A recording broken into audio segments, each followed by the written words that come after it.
주일 예배를 드린 여러분을 주님 안에서 환영합니다. 하나님의 말씀은 사도행전 9장 1절부터 20절인데요. 어제 공지했듯이 다 읽으셨으리라 믿고 제가 3절에서 11절까지만 읽겠습니다. 사울이 길을 떠나 다마스커스 가까이에 이르렀을 때였습니다. 갑자기 하늘로부터 밝은 빛이 사울을 둘러 비쳤습니다. 사울은 땅에 엎드렸습니다. 그때 사울아 사울아 내가 왜 나를 박해하느냐 하는 소리가 뚜렷이 들렸습니다.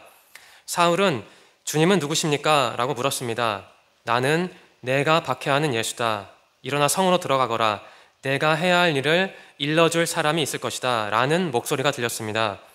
사울과 함께 길을 가던 사람들은 무슨 소리가 나는 것 같은데 아무것도 보이지 않으므로 깜짝 놀라 말도 못하고 가만히 서 있었습니다. 사울은 땅에서 일어나 눈을 떴으나 아무것도 볼 수 없었습니다. 그래서 사울과 함께 있던 사람들이 그의 손을 잡고 다마스커스로 데려갔습니다. 사울은 3일 동안 앞을 보지 못했으며 먹지도 마시지도 않았습니다. 다마스커스에 아나니아라는 어떤 제자가 살고 있었습니다. 주님께서 환상 중에 아나니아야 하고 부르셨습니다. 아나니아는 주님 제가 여기 있습니다 라고 대답했습니다. 주님께서 아나니아에게 말씀하셨습니다. 일어나 곧은 길이라고 하는 거리로 가거라. 그리고 유다의 집에서 사울이라는 다섯 사람을 찾아라. 그가 지금 거기서 기도하고 있다. 본문을 해설하기 전에 기본 정보를 잠시 정리하겠습니다. 구약 성경의 거의 대부분은 히브리어로 작성됐습니다. 구약 성경에서 기름 부음을 받은 자, 기름을 부은 자를 뜻하는 히브리어 단어는 마시아흐입니다. 영어로는 머사야로 발음하죠. 마시아흐는 신이 특별한 일을 위해 기름을 부은 사람을 의미합니다. 우리는 마시아흐, 머사야를 메시아로 발음합니다. 메시아를 그리스어로 번역하면 크리스토스입니다. 참고로 신약성경은 그리스어로 작성됐죠. 크리스토스는 영어로 크라이스트로 발음되고 우리는 그것을 뭐라고 하나요? 네, 그리스도라고 발음합니다. 번역이 아니에요. 즉 그리스 원어를 영어보다 한글로 더 원어 비슷하게 발음할 수 있어요. 크리스토스를 16세기 말에 중국 한자로 음역한 게 게리사독입니다. 게리사독은 17세기 초 중반에는 중국에서 기리사독으로 바뀌어서 음역됩니다. 한국인은 게리사독, 기리사독이라고 하지만 중국어 실제 발음은 이렇습니다. 키리수두, 기리수두와 비슷하다고 합니다. 그러니까 중국 분들은 나름대로 크리스토스를 자기 언어로 비슷하게 발음을 했던 거예요.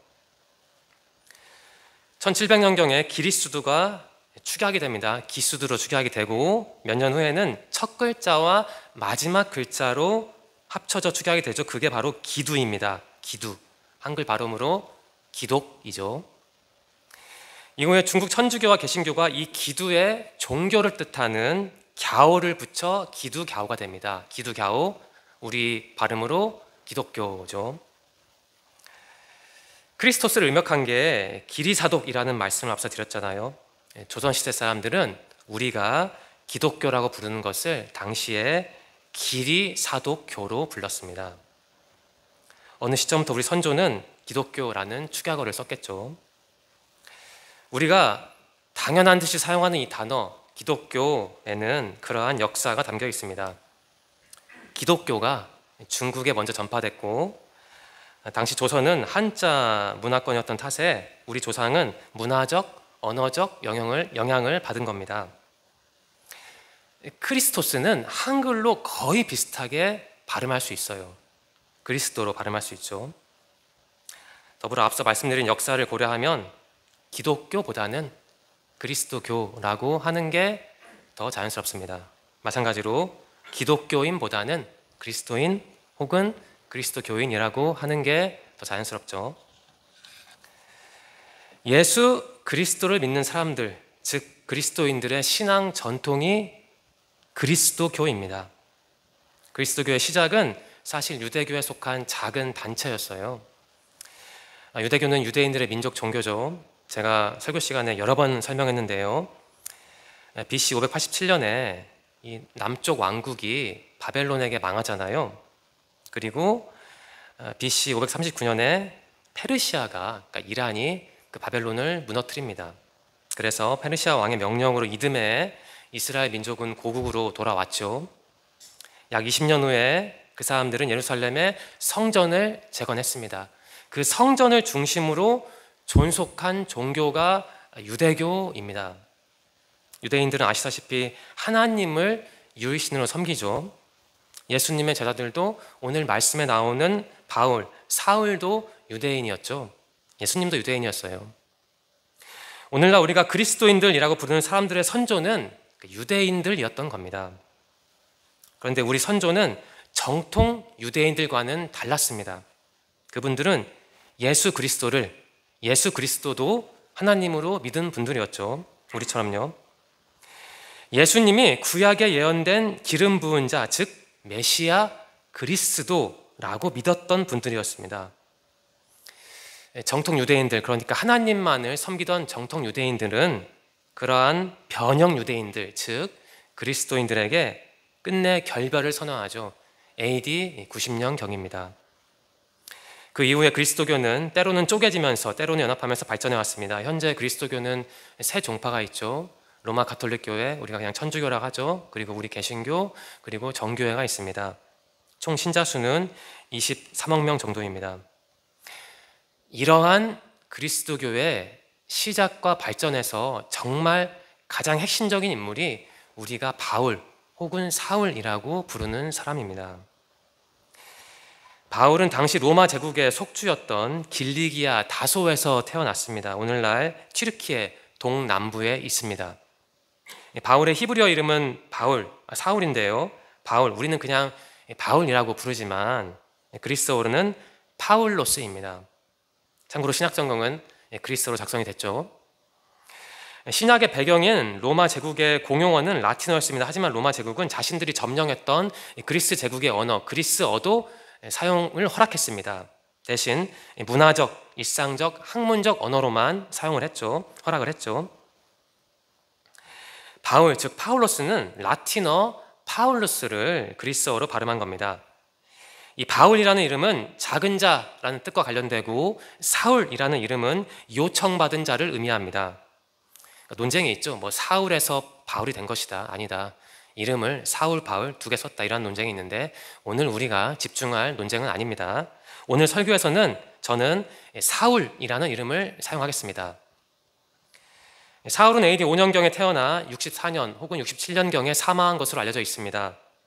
오늘 설교 본문은 이 사울이 예수님의 사람으로 회심한 사건을 기록해요. AD 34년경이니까 사울이 30살쯤에 겪은 일이 오늘 본문 말씀의 기록입니다. 사울은 오늘날 튀르키예에서 태어났고 그리스어를 말하는 유대인이었어요. 하지만 일찍이 예루살렘으로 이주해 가말리엘이라는 사람에게 배웠죠. 교육을 받았습니다. 처음에 사울은 예수님을 하나님으로 믿는 사람들, 즉 그리스도인들을 증오했어요. 아마도 사울은 예루살렘에 있는 유대 회당에서 그리스도인들이라는 사람들에 관해 들었을 거예요. 그 그리스도인들이 정통 유대교에 대적하는 이단이라고 생각했을 겁니다. 사실 이단이었죠, 당시에는.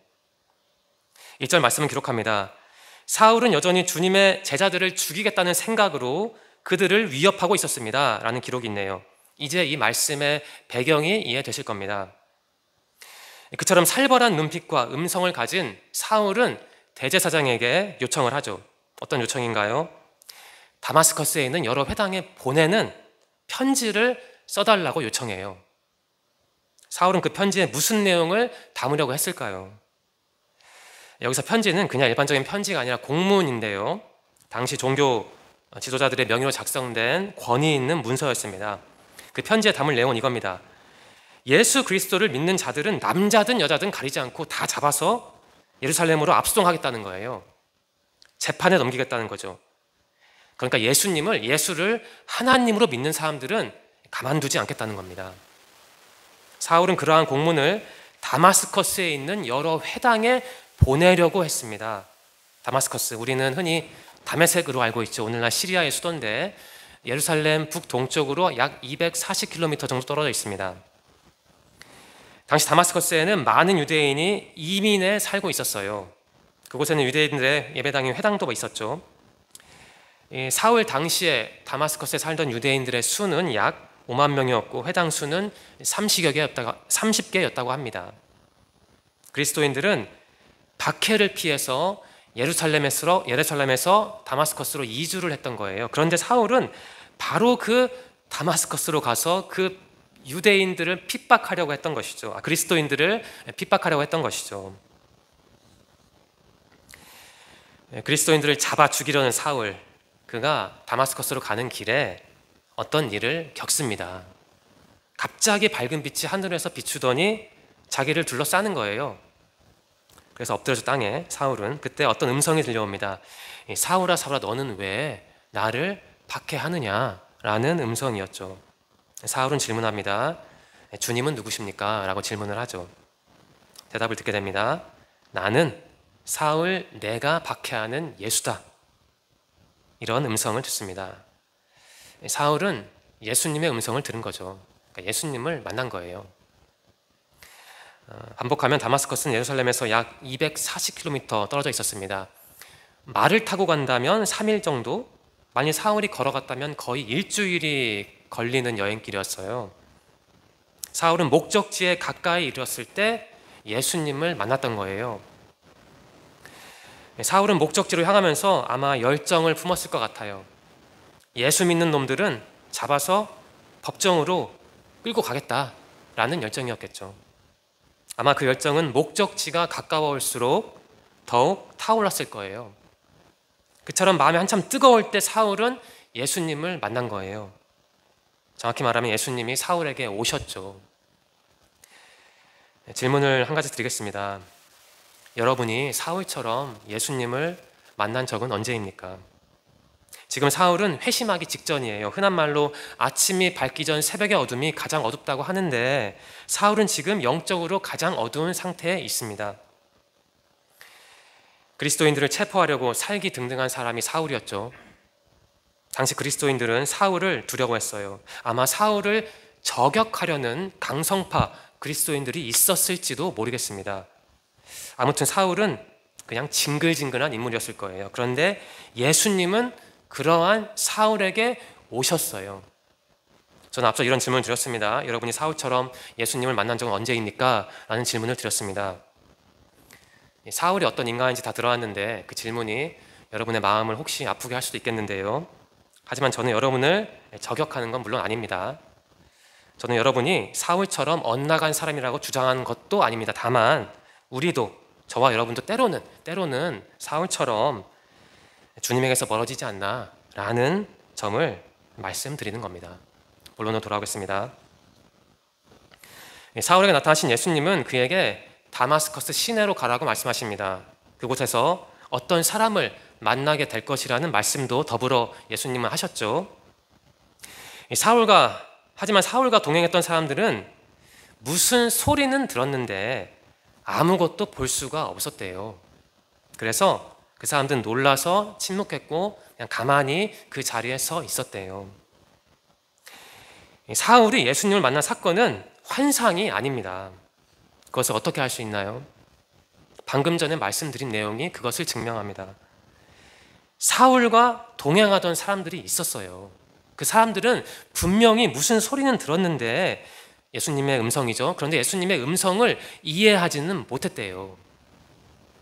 여러분, 왜 예수님은 사울과 동행한 사람들이 이해할 수 없는 음성으로 사울에게 말씀하셨을까요?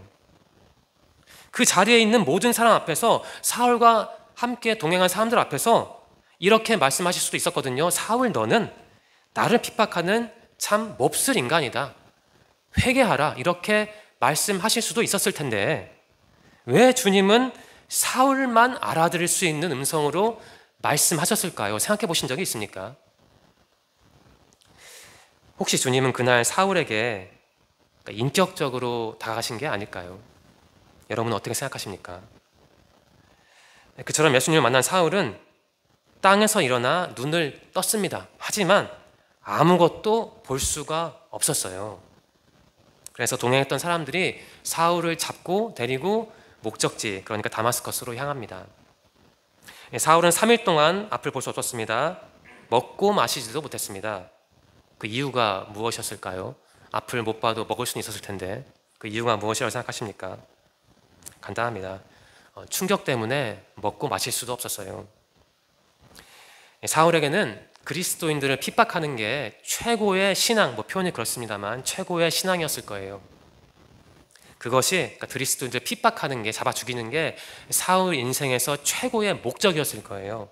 그런데 예수님이 그것을 단번에 무너뜨리신 거예요. 그래서 사울은 충격을 받았고 앞도 못 보고 먹지도 마시지도 못했습니다. 3일 동안이요. 여러분, 그 3일 동안 사울의 마음이 어땠을까요? 앞을 못 보고 먹지도 마시지도 못한다면 정말 두렵고 무서웠을 겁니다. 오랫동안 자신을 지탱해온 삶의 토대가 한순간에 무너졌으니 두렵고 혼란스러울 수밖에 없죠. 하지만 그러한 두려움과 혼란스러움은 희망을 위한 통과 의례였다고 저는 해석합니다. 다시 말씀드리면 아침이 오기 전 새벽이 가장 어둡다고 하는데 사울은 지금 바로 그 지점을 통과하고 있습니다. 사울은 다마스커스 어느 곳에서 두려움의 3일을 보냈습니다. 사울이 지내던 곳은 고든 길, 직가라고 번역하죠. 고든 길, 그 거리에 있었습니다. 사울은 그 거리에 있던 어떤 집, 유다라는 사람의 집에서 지내고 있었어요. 그때 예수님은 역시 다마스커스에 살던 아나니아라는 사람에게 나타나셨습니다. 그러니까 환상 중에 나타나신 거죠. 아나니아라는 이름은 히브리어 하나냐에서 유래했는데요. 그 뜻은 주님은 은혜롭다, 주님은 은혜를 베푸신다입니다. 주님은 바로 이 아나니아에게 말씀하셨습니다. 사울이 지금 기도하고 있는데 사울의 환상 속에서 아나니아 너가 사울에게 와서 그 기도를 해주고 그래서 사울이 다시 눈을 보게 되는 환상을 보았다, 이런 그 말을 합니다. 그러니까 주님은 아나니아에게 말씀하시는 거예요. 지금 사울에게 가서 치유기도 하라고, 안수기도 하라고 요청하시는 겁니다. 명령하시는 거죠, 아나니아에게. 여러분, 여러분이 만약 아나니아라면 그 주님의 말씀에 어떻게 반응하실 겁니까? 여러분, 당시에 사울이 어떤 사람이었습니까? 그리스도인들을 붙잡아서 신문하고 괴롭히고 재판에 넘겨주는 아주 악질 중에 악질이었어요. 당시 그리스도인들에게 사울은 저주의 대상이었고 공포의 사신이었어요. 그런데 주님은 아나니아도 알고 있었겠죠, 사울이 그런 인간이란 것을. 그런데 주님은 아나니아에게 말씀하시기를 사울에게 좋은 일을 하래요. 좋은 일이요. 성경은 아나니아를 어떤 제자로 묘사합니다. 어떤 제자래요. 아나니아는 예수님을 알고 믿는 사람이었겠죠. 그러한 아나니아가 볼 때도 사울은 마땅히 죽어야 하는 인간인데 주님은 사울에게 좋은 일을 하래요. 좋은 일을. 사울에게 가서 그에게 좋은 일을 하라는 주님의 말씀을 들은 아나니아는 마음이 편치가 않아 봅니다. 그래서 이렇게 말을 하죠. 13절과 14절인데요. 제 말로 조금 바꿔서 전달하겠습니다. 주님, 많은 사람이 사울에 대해 말했어요. 그 사람은 예루살렘에서 그리스도인들을 엄청나게 괴롭혔대요.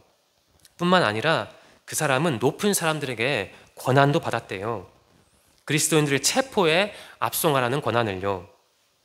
주님, 사울은 그러한 일을 하려고 여기 다마스커스로 온 거예요. 이런 말을 아나니아는 주님에게 합니다. 어찌 보면 당연한 반응이죠. 물론 성경이 아나니아의 심정을 아주 정밀하게 묘사하는 건 아닙니다.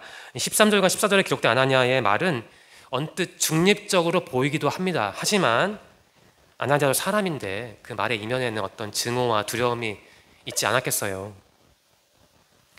주님은 그렇게 반응한 아나니아에게 말씀하십니다. 15절과 16절인데 제가 그대로 읽어드리겠습니다. 가거라, 그는 사울이죠. 이방 사람들과 여러 왕들과 이스라엘 백성 앞에서 나, 예수의 이름이죠, 나의 이름을 전하도록 선택된 나의 도구이다. 그가 내 이름을 위해 얼마나 많은 고난을 당해야 할지를 내가 그에게 보여주겠다라고 주님은 아나니아에게 대답하셨습니다. 사울은 예수님이 선택한 도구래요. 어떤 도구인가요? 복음을 전할 도구래요. 누구에게 전할 복음인가요? 세 부류가 나오죠. 이방 사람들, 여러 왕들, 이스라엘 백성. 쉽게 말해 사울은 모든 사람에게 예수님의 가르침, 즉 복음을 전할 예수님의 제자, 도구, 사람이라는 겁니다. 또한 사울은 그러한 선교 사역을 하면서 많은 고난을 겪을 사람이래요. 예수님이 하신 말씀입니다. 여러분, 예수님의 이 말씀은 예수님이 어떠한 분인지를 보여줍니다. 듣기 불편한 내용일 수도 있습니다. 예수님은 어떠한 분인가? 제가 이 질문을 참 많이 드렸는데요. 여러 가지 답변이 가능합니다. 말씀의 기초에 답을 해볼까요? 이렇습니다. 예수님은 15절과 16절 말씀에 기초한 답변입니다. 예수님은 우리에게 안락함을 주시는 분이라기보다는 우리를 헌신의 자리로 이끄시는 분입니다. 예수님은 우리의 고통을, 문제를 반드시 해결해 줄게 라고 약속하는 분이라기보다는 너가 참 힘들 때 너와 함께 할게 라고 약속하는 분입니다. 물론 예수님이 우리의 안락함을 거절하고 우리 문제를 외면하지는 않습니다. 여러분과 저는 주님으로 인해 안락함도 누리게 될 것이고, 여러분과 저의 문제는 주님의 뜻대로 그분이 정한 시간에 해결될 거예요.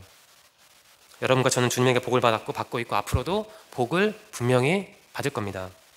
하지만 예수님이 오로지 여러분과 저의 인생길을 평탄하게 만드는 분은 아니에요. 예수님은 우리 주인이지 우리의 조력자나 하수인이 절대로 아닙니다.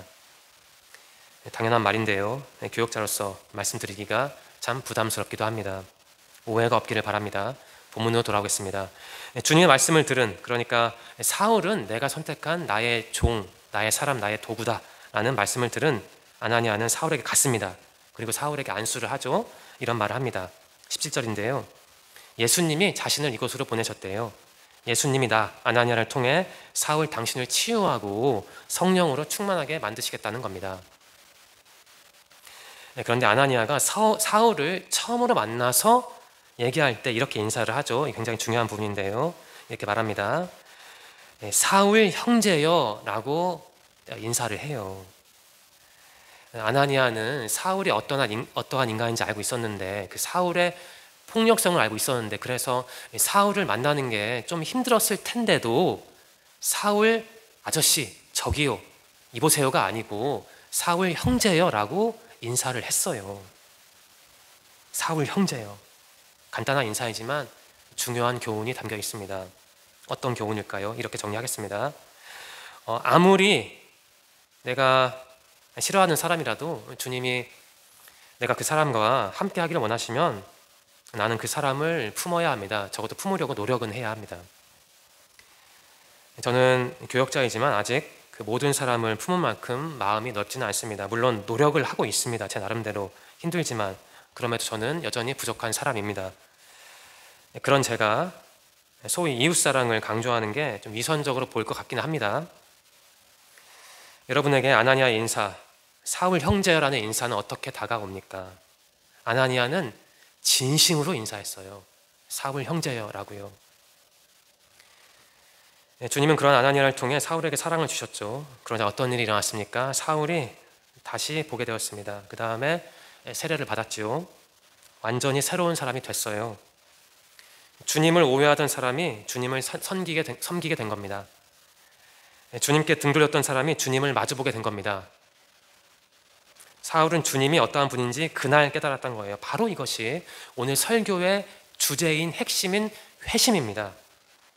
이것만 기억하시면 되는데요. 오늘 회심은 예수님을 만나는 거예요. 그리고 삶이 바뀌는 겁니다.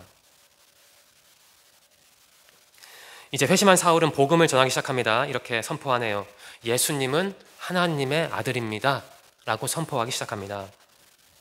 사울은 애초 다마스커스에 가서 그리스도인들을 체포하려고 했죠. 그런데 이제 회심한 사울에게 다마스커스는 복음 선포의 현장이 되었습니다. 사울에게 그리스도인들은 박해할 대상이었어요. 그런데 이제 회심한 사울에게 그리스도인들은 어떠한 사람들입니까? 소중한 형제 자매가 되었습니다. 여기서 여러분과 저는 어떠한 교훈을 얻어야 할까요? 이렇게 정리하고 싶습니다. 저는 회심은 곧 신앙입니다. 그리고 신앙은 우리의 삶을 바꾸죠. 어떻게 바꾸나요? 환경에 대한 내 생각을 변화시킴으로써요. 타인에 대한 내 관점을 변화시킴으로써요. 신앙의 힘은 그런 겁니다. 여러분과 저와 같은 신앙인은 바로 그러한 힘을 가진 능력자인 거예요. 신앙인, 주님을 누구보다, 무엇보다 의지하는 사람은 사울처럼 다른 삶을 살게 됩니다. 어떻게 해요? 환경과 사람을 바라보는 눈을, 관점을 바꿈으로써요. 물론 그것은 내가 내 힘으로 얻는 것은 아니고 예수님이 주시는 것이죠. 네, 지금까지 본문 말씀 해설했습니다. 이제 두 가지 질문을 드리겠습니다. 첫 번째입니다. 여러분에게 다른 그리스도인들은 어떠한 존재입니까? 사울은 회심하기 전에는 그리스도인들을 탄압했어요. 사울은 그러한 인간이었어요. 내가 타인을 대하는 방식이 내가 어떠한 사람인지를 증명합니다. 회심 전의 사울처럼 타인을 죽이려는 사람은 아마 자기 자신도 죽이는 사람이겠죠. 사울은 예수님 만나기 전에는 그러한 사람이었어요. 사울에게 그리스도인들은 인간이라기보다는 사물 비슷한 것이었어요.